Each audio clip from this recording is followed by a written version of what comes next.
Hello everybody, this is Captain Wayne with Black Tip Fishing Adventures. We got the boat all sanded down, or at least the top part of it from the rub rail up and on the interior of the boat.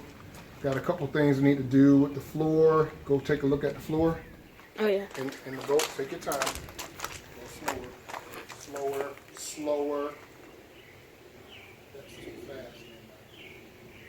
Alright, now come on back. Okay, so this is my son Nehemiah. He's my cameraman today. He's been the cameraman a few times. He moves really fast at times. So the outside of the boat from the rub rail up has been sanded, ready to go. We're going to put some primer on there. Inside of the boat, for the most part, is 90% ready to go. Got a few spots that we need to fix. I got some fiberglass on there. Want to let it cure for about 2 days, 3 days. It's been on there for 2 days now, so probably tomorrow I'll come sand those spots down and get them ready for priming. But I'm gonna go ahead and prime the rest of the boat except for those few spots. And I'm not gonna worry about the floor yet. I want to get the boat primed up or sealed at this point, so that because we've been having some bad weather, so I want to seal it and you know, make sure it's still nice and ready to go. So I'll be painting it within the next couple weeks.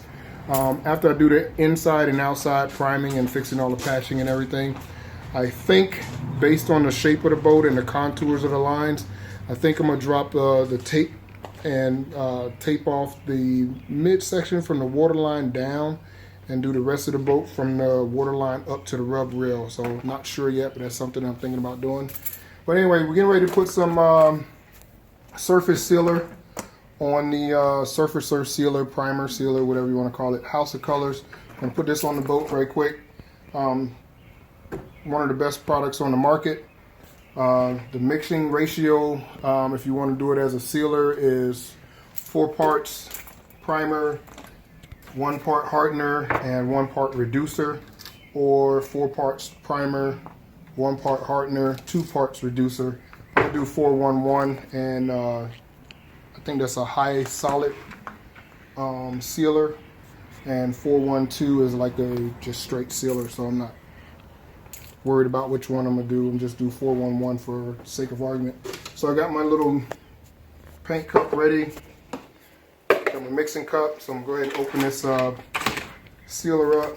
See if I can get a nice stir going in here and mix it for you guys.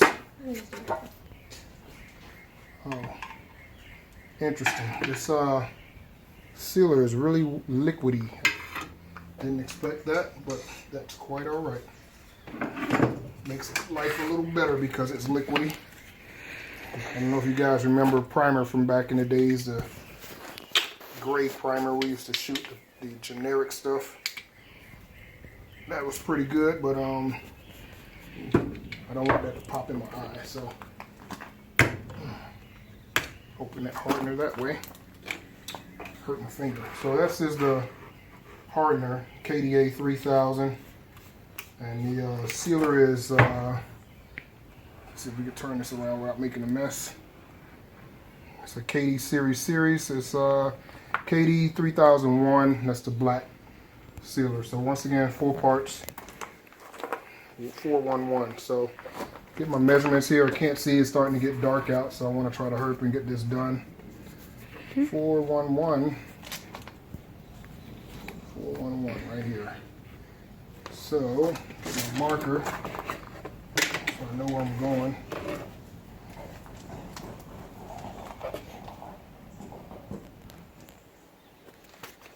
So 4 parts, gee whiz, 4 parts primer, should be right here.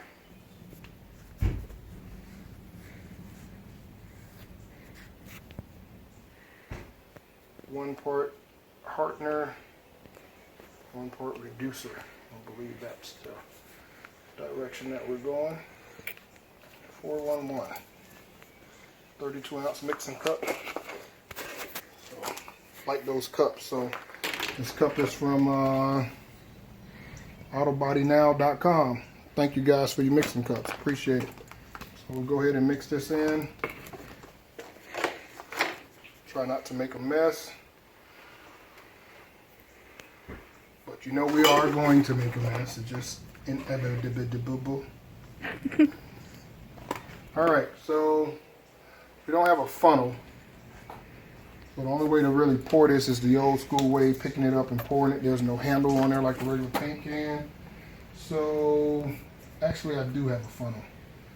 I wonder if I should use my funnel. Let me try to use a funnel. Hold on right quick.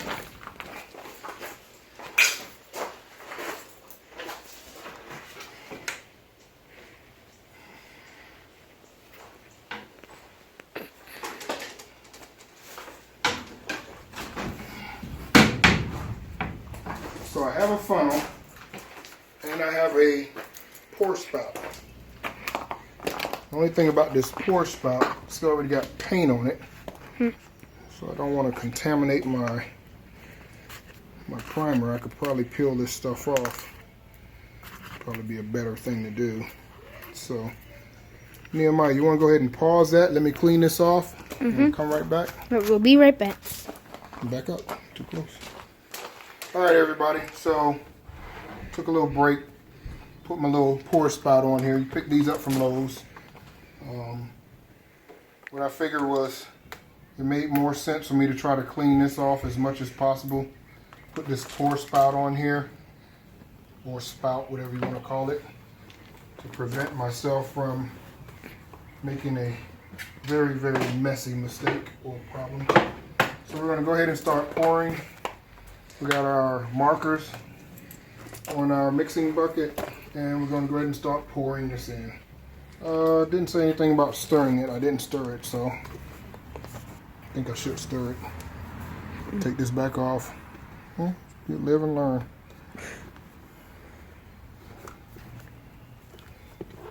Pause it again. Alright, so I had a little bit of a snafu there. I forgot to mix my primer sealer. So I had to open it up and get me a mixing stick and start mixing this stuff. Now this can is filled all the way to the rim. So something for you guys to think about. They don't skimp on the product, that's for sure. You ask for a gallon, they give you a gallon. So, but it's like a little bit of peanut butter type of feel at the bottom. It's all the solids down there. So I'm trying to break it up without splashing all over the place. In case you haven't noticed, I try and be as neat as possible. Not the neatest person in the world, but you know, I try. So, but I don't want my mixture to be incorrect because I didn't stir this stuff up first. So just trying to get some of the solids loose on the bottom and around the sides. Not bad around the sides, just right on the very bottom. It's a few spots of solids just sitting there. So I don't know if they shake it up and send it to you or if it's just sent to you, but it's a nice thing to stir it up real good before you start adding your other mix to it.